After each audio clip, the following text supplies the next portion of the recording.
super stoked because I posted last night after doing my deliveries, asking if anybody wanted me to do a YouTube video, and kind of threw it out there as to what you want me to do it about. And I had so much feedback, and it was so cool. It made me feel really good. So there's a few things I'm going to go over today. Mainly I'm going to be talking about propagation and a little bit about the dirt I'm going to use for my propagation. I have a giant pile of Cebu Blue pothos cuttings that I'm going to be water propagating some, and I'm going to be soil propagating some, and I'll explain what that means. And then I also have some questions. People ask me a bunch of questions that I'm going to go over too. So I think the first one that kind of made me giggle is I used to make YouTube videos and when we first went into pandemic, and I'm still super new to it. I'm not super great at it, I'm not gonna lie. And one of the videos that I made was on a whalefin sansevieria that had a ton of root rot that I got in a trade. And people are asking about the status of that when I after I cut off all the root, or cut off all the rot, how it was doing. And let me tell you, that thing grew like crazy. It had so many roots. I ended up actually trading it again once it was all healthy and had all the roots established. I can't remember what for. I don't know. It was something cool. But after all the roots grew, I kind of I got what I wanted out of it, got that accomplishment feeling, and kind of moved on. But people wanted to see how I ended up propagating it, and I have some snake plants that I'm doing, so I thought I would show you. So this guy, I can't tell you how long this has been in here, but this is how, hopefully you can see this. I know it's super far away. I'll do a close-up of it. So this is how the roots grow. So if you just cut a sansevieria, it will grow roots right where you cut it. This one, I think I was replanting, and I accidentally ripped them off. It happened, so I threw them in water, and those are all the roots growing there. Hopefully you can see that. But yeah, pretty cool. So that's that. That's what ended up with the whalefin sansevieria. I thought it was awesome. You guys remember that. He went to a new home, and I'm pretty sure he's happy and healthy. So propagating plants, there's so many different ways that you can do it. My favorite is water propagation because it seems to be the most successful for me. But I am actually propagating some of these for the shop.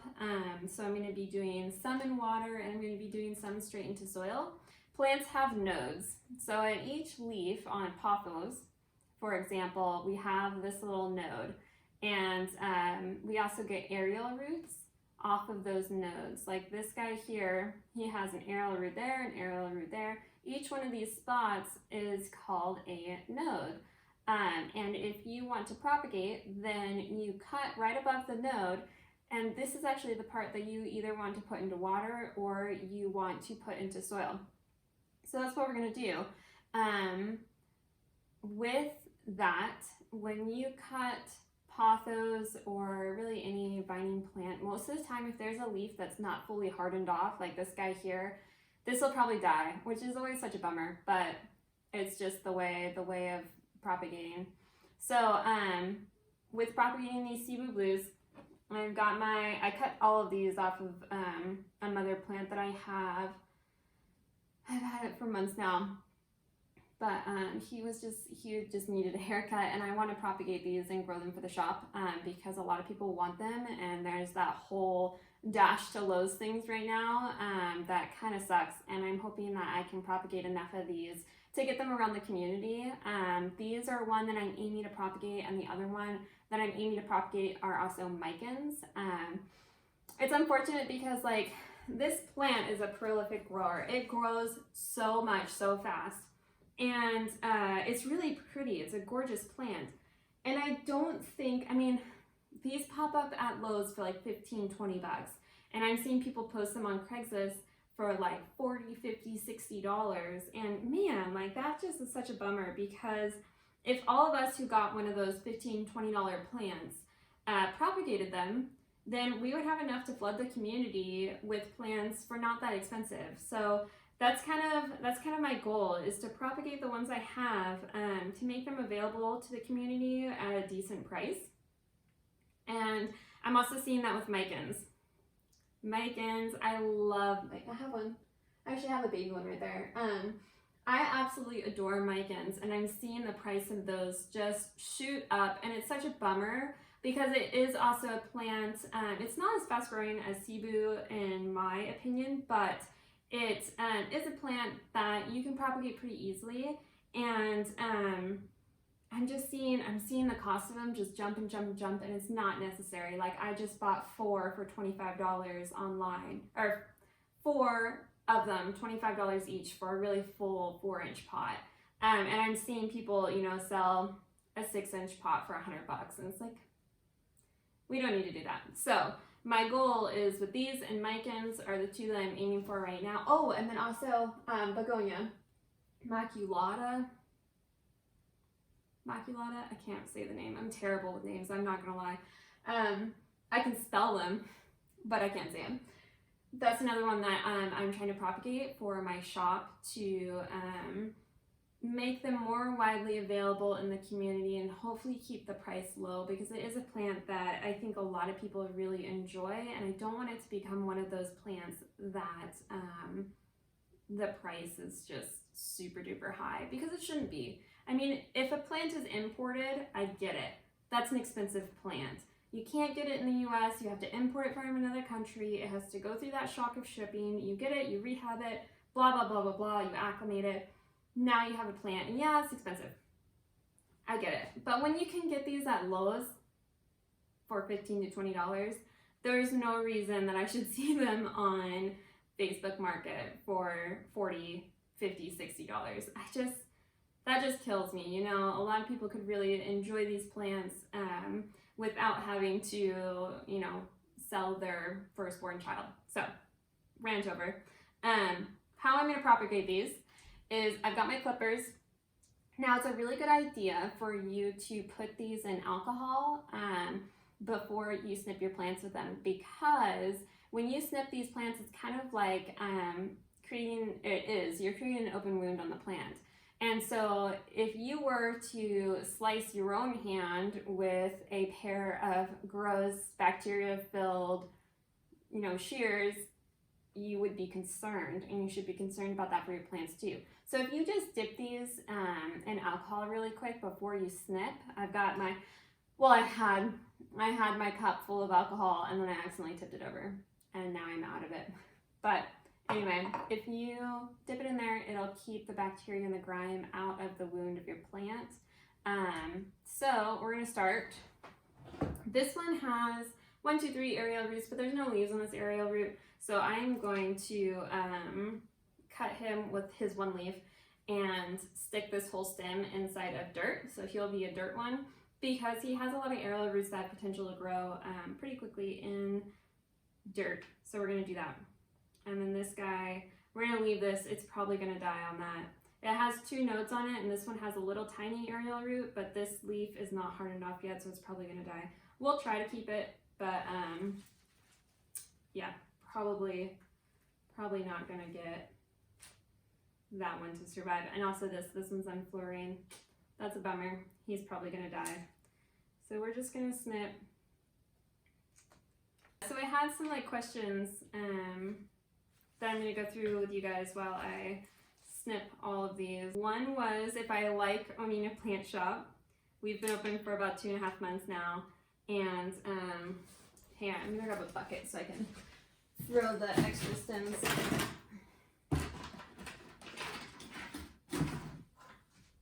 This would be my little garbage bucket for cutting off extra stems. Yeah, so somebody asked me if I like owning a plant shop. We've been open for 2.5 months now, and I really love it. I absolutely love it. It has been such a cool experience, and honestly, I've learned a ton. Obviously, like, opening a small business is no small feat, but I put so much work into it in the beginning that I feel like I kind of jumped ahead with it pretty quickly and got it running smoothly quickly. It was a lot of work, but I feel like now that I've been doing it for 2.5 months, I have like a bit of a routine down. The one thing I do, there was another question of what I struggle with the plant shop. I am a super people pleaser. I really like to make everybody happy, which is probably why I got so into plants, was because plants just genuinely make people happy. Like, I haven't had a customer that like is upset that I've shown up to their house with plants. But with that, you know, you kind of have to draw a line, because there's definitely some people that even just being open for 2.5 months, I've realized will use and abuse your niceness.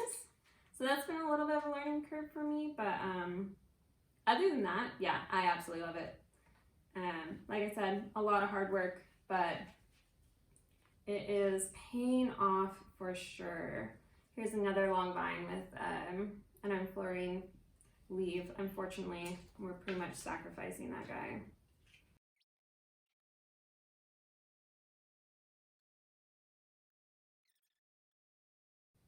I really love these plants. They have like a tinge of blue to them that is so pretty. And then I have like this veining on them that it's like, it's kind of hard to see. No, I don't know how to describe it. Like the mature leaves, like you can really see this just a slightly darker veining on them that I am just obsessed with. I really, I want like a wall of mican, or of Cebu blue. I want a wall of micans too, but that might take a little longer. Oh, okay, so next question. So someone asked me if we're gonna get any more anthuriums, and the answer is 100% yes. So right now I have I don't know if it's pronounced Veitchii or Veitchii, but I have Anthurium Veitchii, and then I have Clarinervium. The Clarinervium I pulled from the shop just because I want them to grow out a little bit bigger before I sell them. There's one Veitchii that's posted on there, which I really need to update the pictures on, because his new leaf has come in and he's gorgeous. But yeah, so that's what I have in my hands right now. And then also super exciting, I submitted 2 of our first import orders, and so those are on their way here. The thing with imports though, like I'm very picky about the plants that I sell, because well, I don't want to sell you crappy plants, and I want to make their success rate as high as possible for you. So with imports, this is actually my first ever import that I've done, either for personal plants or for the shop. So it's super exciting, and there's definitely some on that order there specifically for myself, not for the shop. But yeah, I'm stoked for it. Sorry, my little human came in. So what was I saying? Oh yeah, so with imports, I need to acclimate the plants because they're coming from very different climates than here, and they have to adjust to living here. So they're going to be in quite a bit of shock between the shipping and the humidity difference, the heat difference. So it's going to be a hot minute basically before they're for sale, but they are coming, and I'm hoping, my goal is to get a routine of doing at least 1 or 2 imports a month, and then have kind of a cycle going. So so I can get those rare anthuriums and such for you guys. I know they're not like everybody's cup of tea. I mean, they're expensive. Importing it's not cheap. Like it takes time, it takes effort. The plants are still pretty expensive, even when I buy them from overseas. You know, it's not a cheap endeavor. And I have to sit on that product. That's the other thing, is that when I buy imports of rare plants, like I can't sell those right away. It's not a quick money maker. It's a lot of time, a lot of effort, a lot of risk, because if I get that shipment and it's just toast, it's fried in shipping for whatever reason, or UPS delays, we all know how those are going with COVID. Yeah, I'm out the money. So it's not cheap. I can't, I can't promise you cheap imports on rare, like rare Ethereums and stuff. But I am getting them, and I am making an effort to have them available in the shop. With that though, I still like to carry the less expensive plants, Cebu Blue being one of them, because I do find, like rare plants are really cool, but not everybody can afford them, and I don't feel like people should feel like they're missing out on, being really into plants because of plants being super expensive. So even though I will be stocking rare plants, I will still stock the less expensive ones that I can get locally, just to share the joy of plants, blah, blah, blah, my whole feelings on that. But yeah, so long story short, yes, I'm getting anthuriums, rare ones. They're coming. I'm also getting a lot of philodendrons that I'm pretty stoked for as well from imports. And then I'm sure there'll be more popping up in wholesale. Like I have anthurium crenatum right now too in the shop. Those are pretty cool. I do enjoy those ones. And then, the more common ones that you find.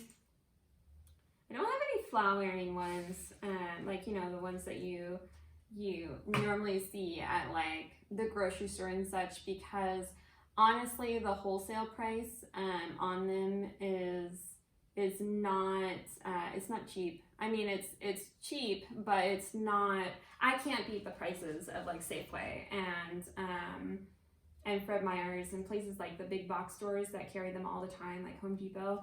And I'm not going to sell you a plant that I know that you can go buy, at Fred Meyer's for $5. That doesn't give me any joy, and it doesn't benefit you. And when I sell those, I try to make the price as close as I can to the big box stores. But the reality of it is I'm not really making any money off of them at that point, so I feel like it's kind of pointless. So there's there's a line between common plants and like mid-common plants and then rare plants that I try to stock in the shop. Okay, so back to this. So we have, this is something that I want to point out. So this leaf here it has kind of a shine to it. These are just so pretty. I am obsessed with them. But anyway, so this one here, you can see it was previously cut. Well, you can't see it. You can take my word for it. It was previously cut, and this is hardened off and it's healed. And then it started growing this second branch, which I just cut up. So that is something really great about pothos. If you cut them, they will continue to grow. Like they'll just make a new branch and they'll keep going. These are similar to Monstera in that aspect, that you really don't have to worry about the plant not continuing to grow. Like my Hindu rope, my Hoya Hindu rope, that one is a little bit more finicky when it comes to something like that. If you cut the end of it, you're cutting the growth point, and it does not like to continue to grow on that stem. From what I found, it takes a really long time to kind of recover and keep growing. So that's a good thing to note on Cebu Blue. These all, like, they'll just keep growing. So we have a ton of cuttings here. Some of them I'm going to pop into dirt, and some of them I'm just going to pop right in here is this another one? Oh, this one has so many arrow roots. Yeah, I'm gonna pop him in the water. So I'm gonna stuff a lot of them inside of here to grow.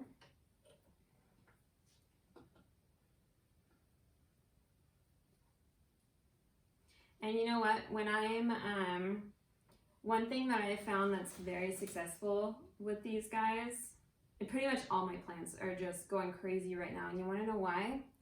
Fish tank water. So I adopted a fish tank off of Craigslist.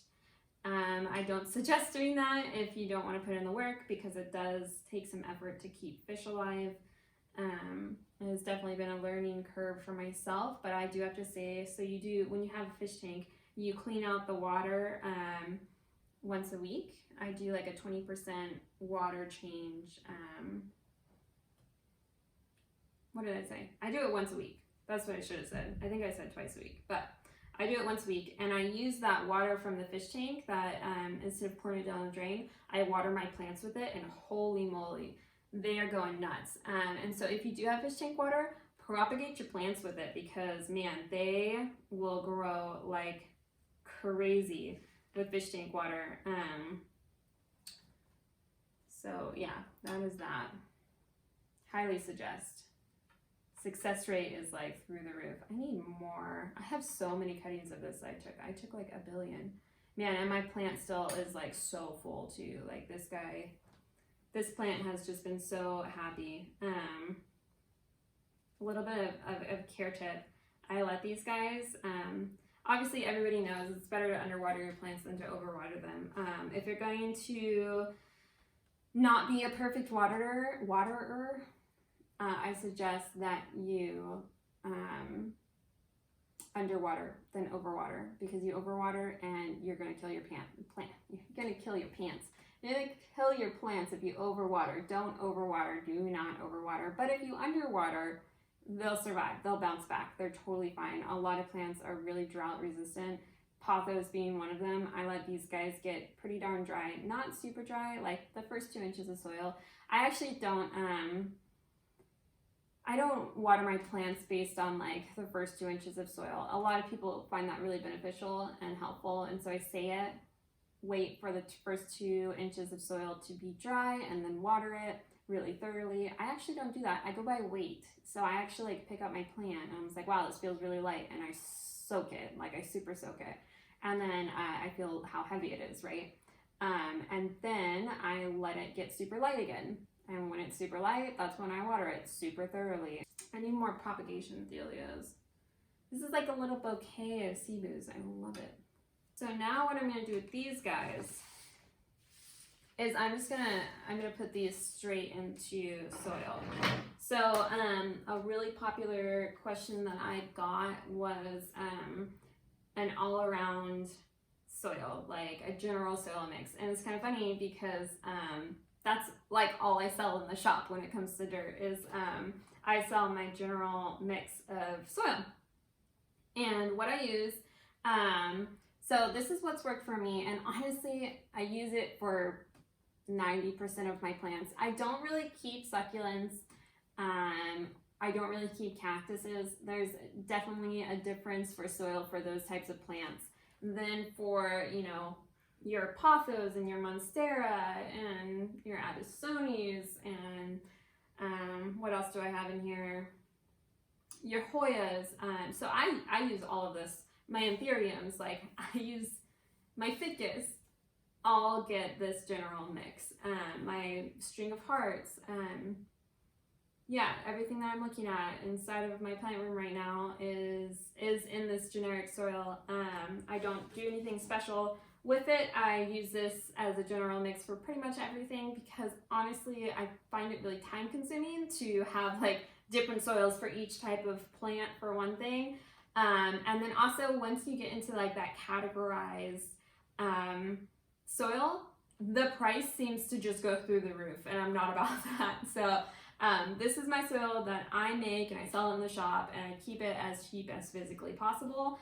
And it's really basic. So what it is the dirt I use, it's chunky coconut coir. So coconut coir is made from coconuts, and it's processed through with a bunch of water, and it's the absorbent layer inside of the soil. So that is what holds, it's the water retention aspect. And I use the chunky version of it, which I actually buy from the East Coast and have it shipped over here, because I really like it. It has like these chunks of coconut in it as well as the coconut coir that is really water absorbent. And I like that. A lot of people put orchid bark inside of their soil to kind of for aeration.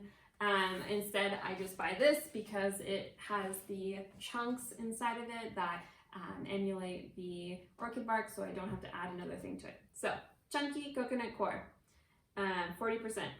Next is pumice. So pumice is the aeration aspect inside of the soil. Another commonly used additive is perlite, and I hate perlite. I have come to the terms it is way more beneficial for me to hunt down pumice than it is for me to have easy access to perlite from Home Depot. I hate perlite. It floats to the top. It looks gross. I don't like it. Pumice really, I find, makes or breaks the quality of the soil. So I use pumice. I also add charcoal bits because charcoal bits help with odor, and I water my plants with fish tank water. Although I do it every single week, so the smell doesn't really happen with my fish tank water, but I'm super cautious of that, and I don't want it to smell, obviously. So I put the charcoal in there, and then there is also I have heard that the charcoal pulls out negative parts of the soil. I don't really know a whole lot about that, and I haven't found any scientific proof that that really happens, but apparently charcoal pulls some aspect that's bad for plants out of the soil. Take that as you will. You can research it if you want. I haven't really found any solid information, but I'm going with it because it seems to work. The last piece that I use inside of my soil is worm castings. Worm castings is a natural fertilizer for your plants. It's really great. It doesn't burn the roots. I love it. I use worm castings either to top dress my plants if I feel like I need to add a little boost, or it's always mixed into my soil. So anyway, 10% worm castings, 10% charcoal, 40% pumice, and 40% chunky coconut coir is what I use for my soil. If you don't like that, that's totally fine. Some people don't want to use that. No problem. I actually advertise that on my site that because I sell the ingredients separately in case people want to make their own soil their unique way. Totally fine. I'm not saying that my way is the right way. All I'm saying is that I like my way and that it has worked for my plants. So that is my spiel for like an all-around like everything soil. Okay, so the thing with this propagation method, I've just filled up my little 4-inch pot with my soil. The thing about this propagation method is that some of these are gonna die. Some of them are gonna turn yellow, they're gonna die off, you're gonna pull them out, oh bummer, and we move on. So that's just kind of something that you have to accept. Don't get discouraged by that. It's honestly, it's gonna happen. So literally all that I'm doing is I'm just taking these and I'm just filling up this pot with a ton of these cuttings because I wanna overfill it because I know already that some of these are just not gonna make it. And that's the nature of this propagation method. But I also know that some of them are gonna make it, and so it'll be fine.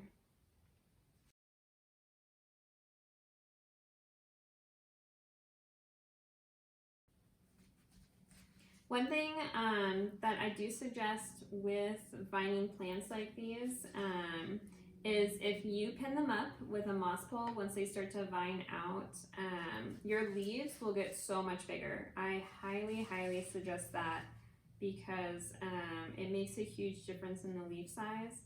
On this guy, I did not have it, on the mother plant to this, I didn't have it pinned up, and that's something that I'm doing now because, oh, okay, it's on my to-do list, because it makes the leaves just grow so much larger when you do that.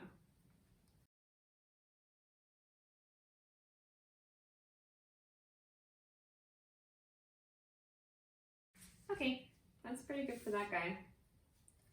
I really love this giant leaf right here. He's huge. I think I could probably get like 4 of these. So I am making a mess. My son, he pointed out to me the other day, just so casually, he's like, "Mom, you're always covered in dirt." I was like, "Thanks, buddy. Thank you." But it's kind of true. I'm always touching dirt. I've always got just doing dirt stuff. I mean, I own a plant shop. What can you really expect? No shame. I like my dirt, so whatever.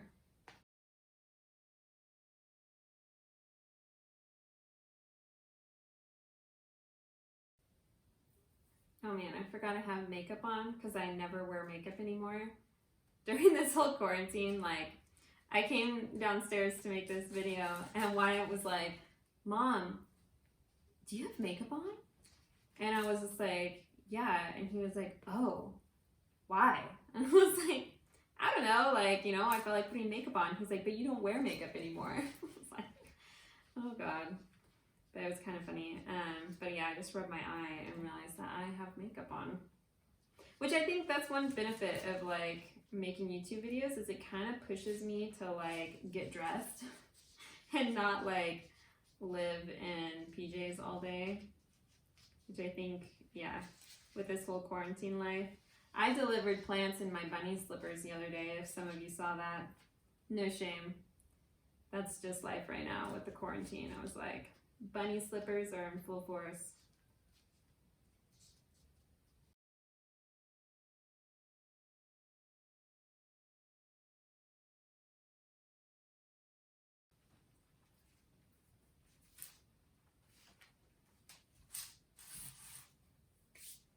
Okay, so we have 5 so far. We're moving right along. I think we have enough to do like one more good pot.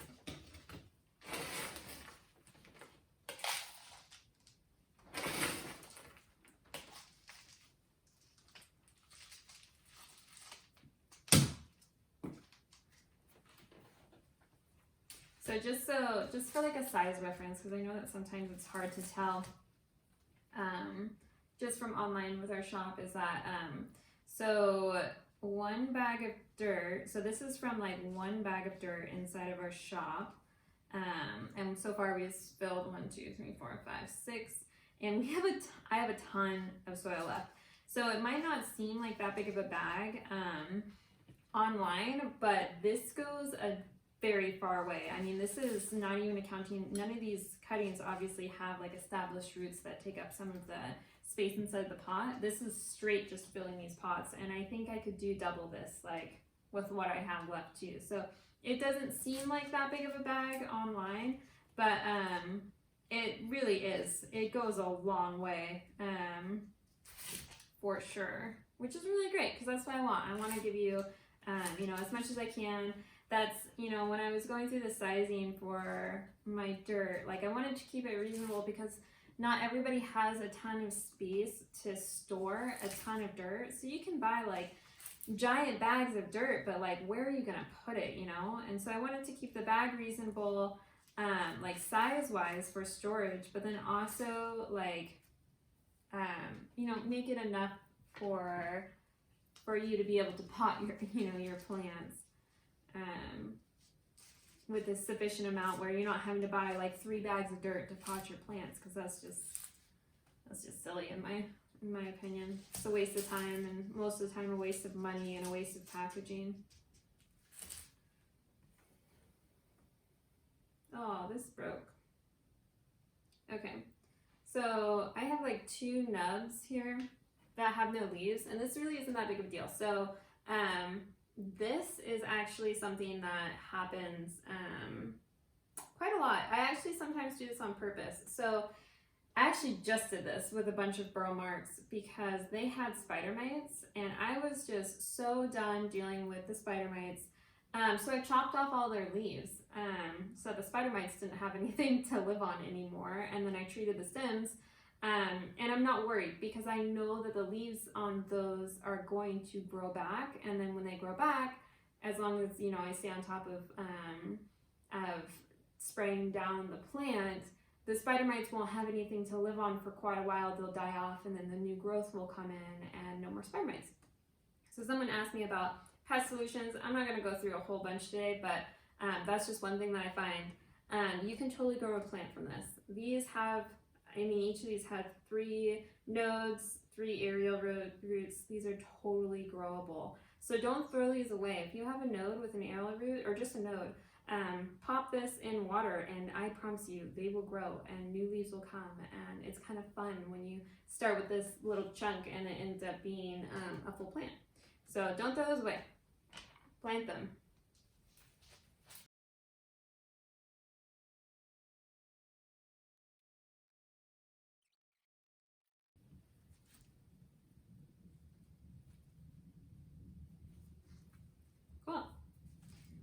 that is that.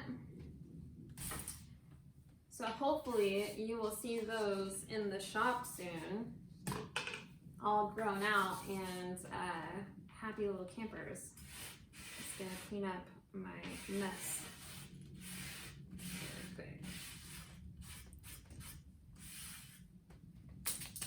I would love to share these with the community at a decent price that's not price gouging the crap out of you guys. So hopefully these work out. Now, like I said, some of the leaves are gonna die. It's what's gonna happen. Don't fret. Some of them will make it as long as you keep them a little bit more watered, but not, sopping wet so that they don't rot. That's the key.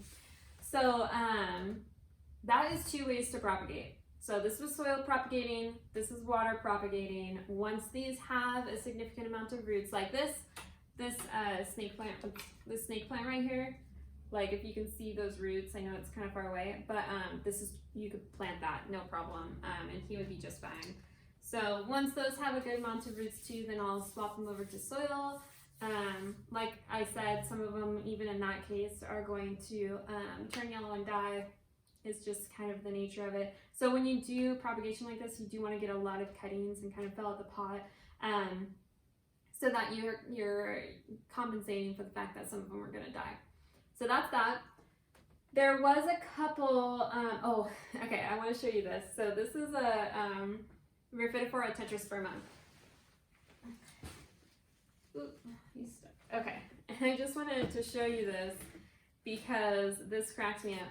So I have been kind of neglecting this guy and not watering him like I should. Super drought resistant, but yeah, so his compensatory method is look at this aerial root. Like, look at these. They are massive. They are just, he was actually growing into my Monstera pot. Like, there's just so many of these ginormous aerial roots. So if I was to propagate this guy, I would just chop him, and this aerial root would, I would just put this straight into soil and he would probably be just fine. And he just has so many. So I need to pin him up because he's, yeah, obviously grown since last time I pinned him up. But yeah, I thought that was funny. So that's that guy. And that is an aerial root. Don't chop these. I know that they kind of look gross, but don't chop them. You just gotta appreciate them for how they are. They're a part of the plant. There's so many. There's probably like 10 massive, and I just actually cut him too. I just cut a chunk off of him, which is so funny. But yeah, like look at this one. Look at that. That is just huge. It's like 2 feet long. That's what I get for underwatering. But yeah, so that's that guy. So if I was to propagate him, because he has such giant aerial roots, you could just pop him straight into soil. Another one that I wanted to talk about propagation-wise was kind of just to give you some ideas on water propagation. So these are Peperomia frost, silver frost? Peperomia frost. I love these plants. They are so shimmery. They're gorgeous. I mean, these are like probably the most underrated plant. And they grow roots like crazy. This one actually, wow, that is crazy. So let's see, I put these in water probably, not even kidding you, a week and a half ago, and they have roots like crazy. And this one actually, I just pulled him out and he has leaves growing already, which is just bonkers to me. There's so many roots on all of these. And literally all I did, I just cut them off and popped them in water. That was it. And they are all growing crazy amounts of roots, which is so cool. So this is water propagation. I'm gonna let them grow out a little bit more. Wow, all of them are growing leaves. I should probably plant these soon. That is so crazy. So peperomias are really fun to propagate because they just love to grow and grow and grow. and they're fun to share with friends because, you know, you can grow them so much. The other one that that grows like this, like super fast, is the begonia maculata. My pronunciation. So these, this was actually one that I bought from a local seller, or actually Facebook Market. I actually bought this from a local on Facebook Market who had propagated it because I loved how giant the leaves were. And all you have to do with these guys is they have nodes, and you just chop below the node, and you pop him in water, and he will grow like crazy. And so I'm doing a few of these for the shop too, just because I know this is one that's hard to find, but you sometimes see them in like big box stores for pretty cheap. And yeah, they're one that I think in our community, if we got them from the big box stores and we propagated them ourselves, and kept growing them, we could, you know, we can make these a lot more available in our community for a decent price, because they are a gorgeous plant that are really easy to propagate, and people enjoy them. I mean, look how gorgeous this leaf is. Like, look how huge it is. It's massive, and it's polka dotted. I mean, how could you not love that? So this is another one that's really easy to propagate that I am doing for the shop. Let's see, what was the other? Oh, okay, string of hearts. So I wanted to, or strings of anything. So this is a string of hearts that I propagated, and excuse me, I did want to give you a tip. I'm gonna move all this so that you can see what I'm talking about. Hopefully you can see this. So my string of hearts, a tip for these. So these, if you just lay them on the soil, and I'm gonna take this out so I can show you. So I take, honestly, garbage ties work really well. So like bread ties, if you save those, which I totally do. My whole family knows not to throw away any sort of bread tie, because I use them for plants.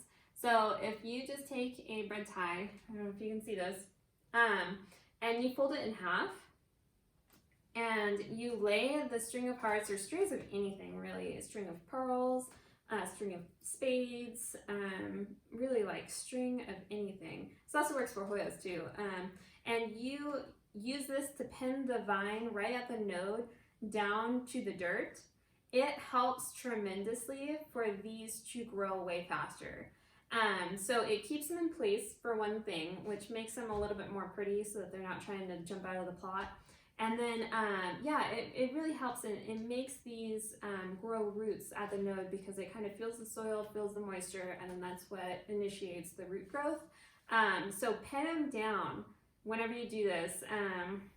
Let's see, Hoya Terzi works really well for this, but they grow like crazy. And what happens, I don't know if you can see this, so they will grow, I gotta get close up to this, they will grow these knobs on them, these root balls, and you want to bury those. So like this one that I just accidentally pulled out is a great example, and it has a ton of them. So this was actually buried at one point.